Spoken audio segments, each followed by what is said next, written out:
Hello friends, this is Vivek Khare. Subject जो हम यहाँ पे ले रहे हैं that is strength of material, और जो आज हमने टॉपिक लिया है वो है बार ऑफ वेरिंग क्रॉस सेक्शन। तो आप देख सकते हैं जो कि डायग्राम में शो कर रहा है कि एक बार है जिसमें 3 सेक्शन है और जिनका क्रॉस सेक्शन चेंज हो रहा है, लेंथ भी डिफरेंट है और जो लोड लगा है वो डिफरेंट लगा है। ये लोड की कंडीशन एक सी हो सकती है, थ्रू आउट सेम हो, और डिफरेंट भी हो सकते हैं। तो अगर इस तरीके की प्रॉब्लम रहती है तो इसको किस तरीके से सॉल्व किया जाता है और क्या पूछा जाता है। तो बेसिक कॉन्सेप्ट की बात करते हैं। किस तरीके से साइन कन्वेंशन लिया जाता है, फोर्स की वैल्यू क्या आएगी, कैसे कैलकुलेट किया जाता है, इस वीडियो में आज हम देखेंगे। तो चलिए स्टार्ट करते हैं।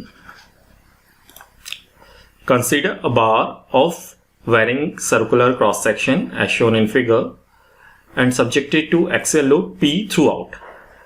जो सेक्शन दिया गया है 3 सेक्शन है जिसमें जो लोड है वो थ्रू आउट सेम लग रहा है, एक्सियल लोड। हमने एज्यूम किया कि जो डायमीटर है, diameter of section 1, diameter of section 1 is equal to D1, length of section 1 is equal to L1. For section 2, length is L2 and diameter is D2. For section 3, length आपकी हो गई length L3 और जो diameter है वो आपका है D3। Circular cross section है तो जो एरिया होगा वो π/4 d² होगा। तो area of cross section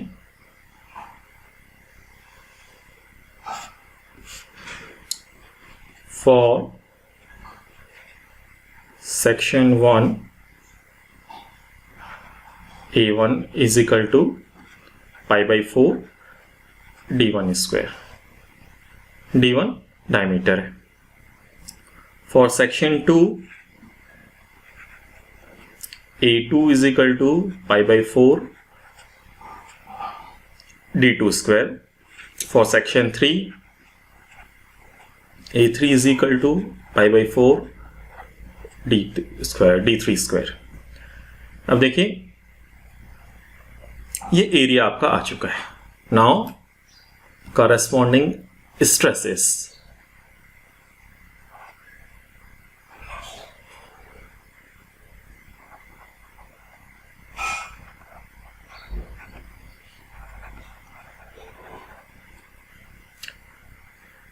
for section 1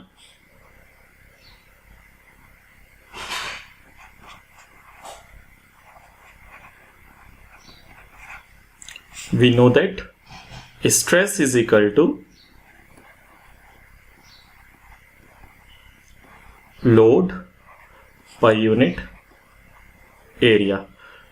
तो जो लोड दिया गया है वो पूरे सेक्शन के लिए सेम दिया गया है। तो कोई भी सेक्शन हो, चाहे फर्स्ट सेक्शन हो, सेकंड सेक्शन हो, थर्ड सेक्शन हो, तीनों के लिए जो लोड की वैल्यू होगी वो सेम होगी। तो आप देख सकते हैं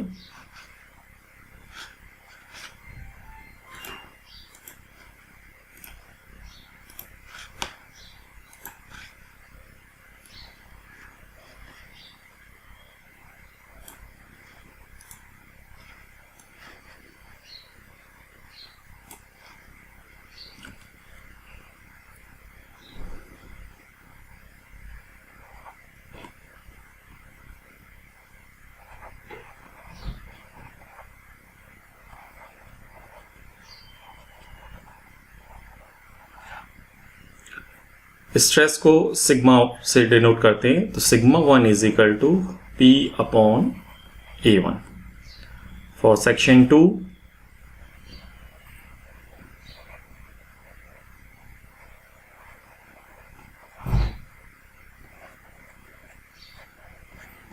P upon A2, and for section 3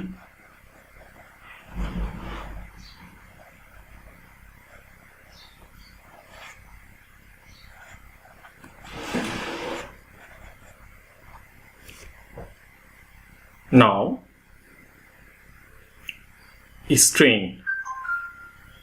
strain हो जाएगा, एप्सिलॉन से डिनोट करते हैं, तो delta L1 upon L1. Epsilon 2 हो जाएगा delta L2 upon L2. Epsilon 3 हो जाएगा delta L3 upon L3. Now we know that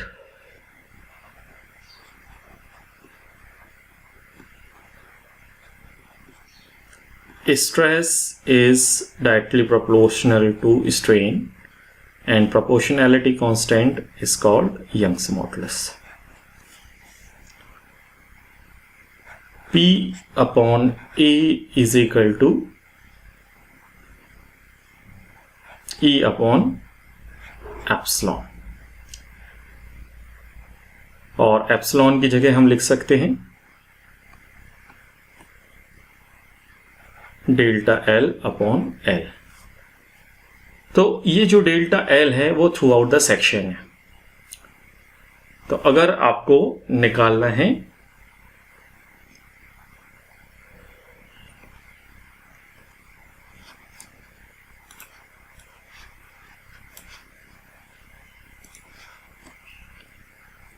change in length for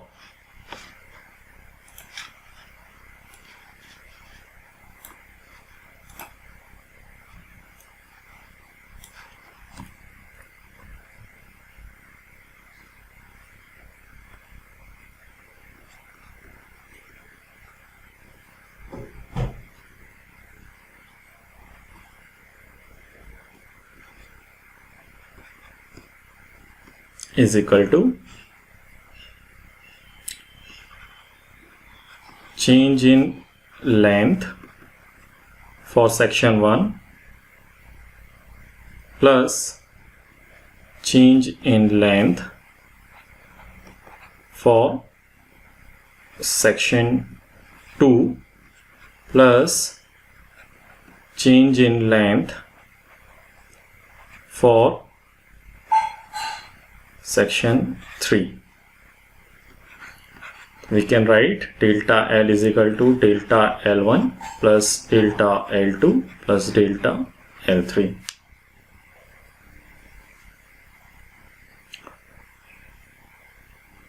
Delta L is nothing but change in length.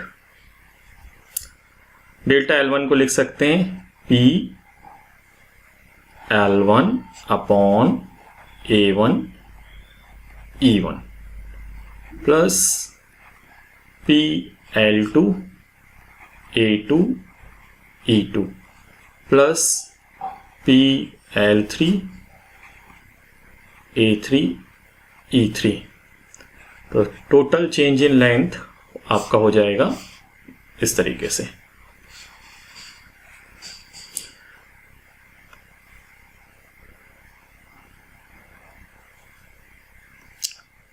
अगर जो section है, total section है, अगर same material के लिए है, सेम मटेरियल का बना है, तो सेम मटेरियल का बना है तो E1 is equal to E2 is equal to E3 is equal to E हो जाएगा, और delta L is equal to P upon E L1 A1 plus L2 A2 plus L3 A3. ये आपका total changes को show करेगा कि इस बार में लोड P के कारण क्या क्या चेंजेस आए। चलिए अब आगे बढ़ते हैं। एज्यूम किया दूसरी कंडीशन, केस 2 मान लीजिए इसको। यहाँ पे जो लोड लग रहा है वो P1 लग रहा है। एज्यूम करते हैं कि ये लोड लग रहा है, ये मान लीजिए लग रहा है P2, ये लग रहा है P3 और ये है P4। तो देखिए क्रॉस सेक्शन वैसा ही है जैसा हमने अभी लिया था, लेकिन लोड यहाँ पे चेंज हो गया।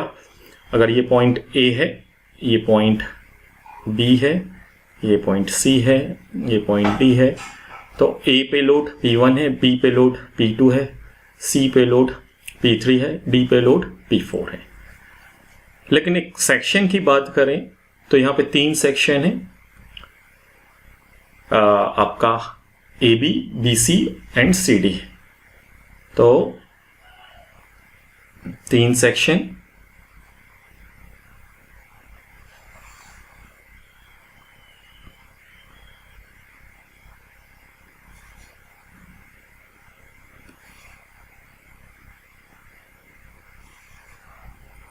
ये 3 सेक्शन है।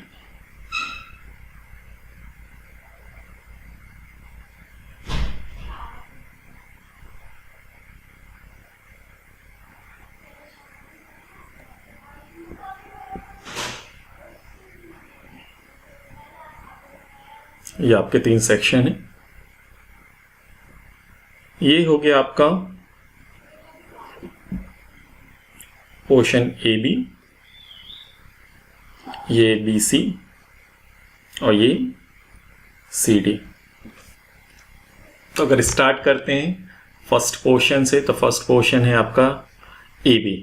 तो फॉर सेक्शन AB मान लीजिए हमने ये सेक्शन लिया यहाँ पे, तो इस लाइन के लेफ्ट साइड और राइट साइड की बात करेंगे।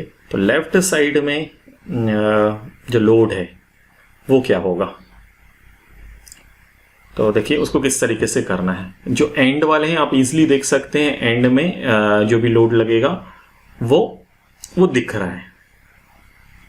तो यहाँ पे देखिए P1, अगर बॉडी इक्विलिब्रियम में होगी तो इधर पे भी P1 ही लगना चाहिए।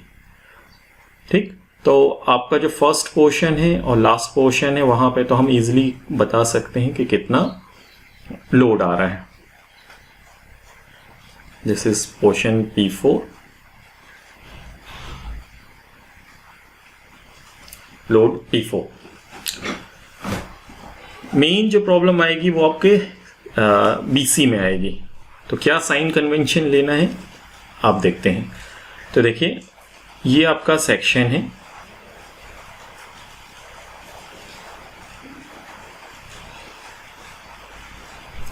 आपका ये सेक्शन है, यहाँ कुछ सेक्शन है, और ये लेफ्ट पोर्शन हो गया और इसके ये राइट पोर्शन हो गया। तो अगर लेफ्ट वाला पोर्शन P1 फोर्स के कारण लेफ्ट में जा रहा है तो ये पॉजिटिव होगा।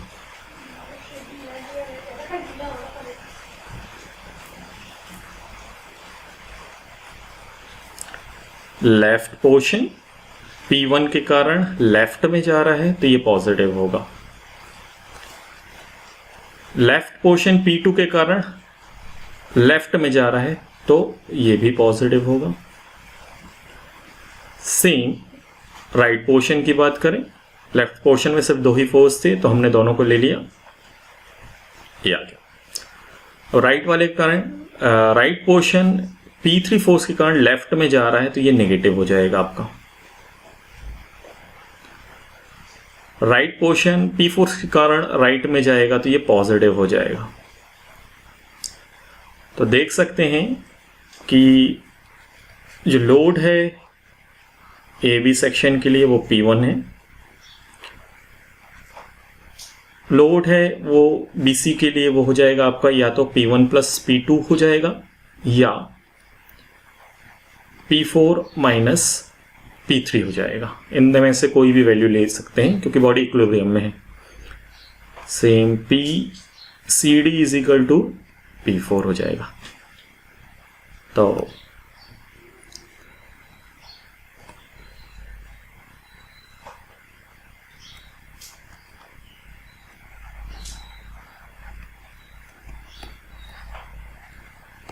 total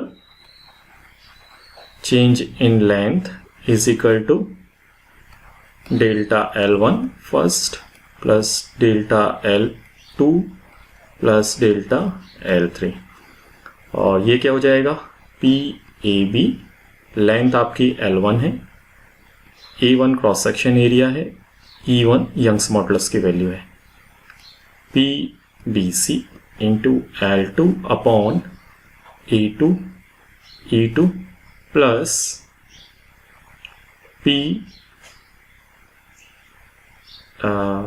CD into L3 upon A3 E3। तो PAB की वैल्यू हमने कैलकुलेट की, वो कितनी आई, P1 into L1 A1 into E1। दूसरी वैल्यू आ रही थी P1 प्लस P2 या P4 माइनस P3, जो आपको लेना है।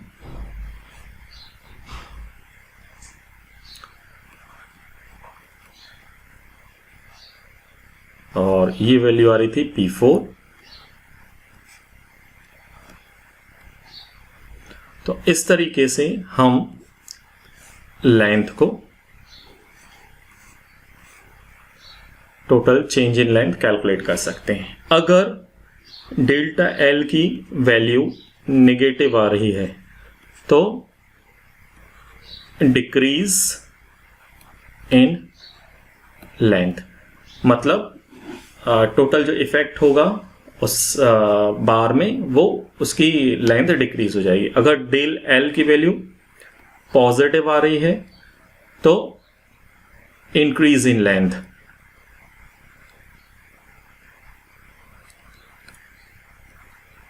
तो एलोंगेशन होगा। तो इस तरीके से आप बता सकते हैं कि क्या इफेक्ट उस पर आ रहा है। आज के लिए इतना ही। नेक्स्ट क्लास में इससे रिलेटेड न्यूमेरिकल में कराऊंगा और किस तरीके से साइन कन्वेंशन लेना है ये बताऊंगा। तो आज के लिए थैंक यू।